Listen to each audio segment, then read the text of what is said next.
अस्सलामुअलैकुम, welcome back to my channel. आप सब कैसे हैं? उम्मीद करती हूँ कि आप सब ठीक होंगे।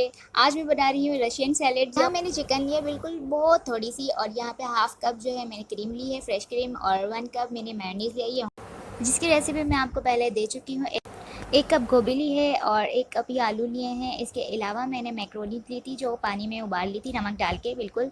1 कप पाइनएप्पल चंक्स लिए हैं, हाफ़ कप मैंने बॉयल कर लिए हैं, और इसके अलावा 1 कप मैंने सेब लिया है जिसको मैंने छोटा छोटा कट कर लिया था। और यहाँ पर मैंने 1 टीस्पून जो है वाइट पेपर और ब्लैक पेपर ली है। सबसे पहले मेयोनीज़ और क्रीम मैं इसके अंदर ऐड कर दूँगी और इसको अच्छे से मिक्स कर लूँगी। और इसको मिक्स करने के बाद इसके अंदर मैं शुगर ऐड कर दूँगी, जो 2 चम्मच भरकर मैं इसके अंदर शामिल कर दूँगी।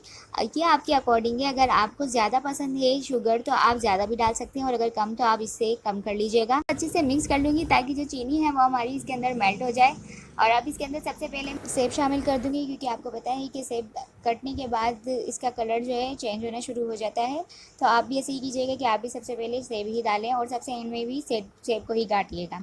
अब इसके बाद मैं इसके अंदर जो हाफ़ टी स्पून मैंने वाइट पेपर के ब्लैक पेपर ली थी वो इसके अंदर शामिल कर दूँगी, और हाफ़ टी स्पून ही मैं इसके अंदर नमक ऐड करूँगी, क्योंकि मेयोनीज़ में भी नमक शामिल होता है। इसमें मैक्रोनी शामिल कर दूँगी। मैक्रोनी ऐड करने के बाद इसको अच्छे से मिक्स कर लूँगी, और फिर जो मैंने गोभी ली थी वो भी इसके अंदर ऐड कर दूँगी। और यहाँ पर मैंने पाइनएप्पल चंक्स डाले हैं, और आलू और मर्की मटर ये भी इसके अंदर 1 बाय 1 मैं ऐड करती चली जाऊँगी।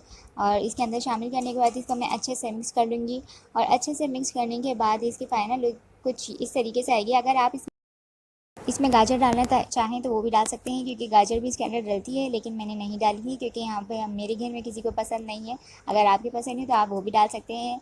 शिमला भी कुछ लोग डालते हैं और खीरा भी डालते हैं। इज़ योर चॉइस कि आप क्या डालना चाहते हैं और क्या नहीं। लेकिन यहाँ पर जो है मैंने कम चीज़ें थी जो हमारे घर में मतलब कि जो पसंद की जाती है उन्हीं चीज़ों से मैंने यहाँ पर रशियन सैलेड बनाया है। हर घर में अलग तरीके से बनता है, हमारे घर में इस तरीके से बनता है, तो सोचा कि आपके साथ शेयर करती चलूँ। मेयोनीज़ और मार्केट की मेयोनीज़ में थोड़ा सा डिफरेंस होता है, क्योंकि मार्केट की जो मेयोनीज़ होती है उसके अंदर थोड़े से केमिकल ऐड होते हैं, जबकि घर के अंदर जो हम बनाते हैं वो बिल्कुल प्योर इंग्रेडिएंट से बनाते हैं। और अगर ये आपको रेसिपी अच्छी लगी हो तो like, comment, share and subscribe ज़रूर करें। अल्लाह हाफिज़।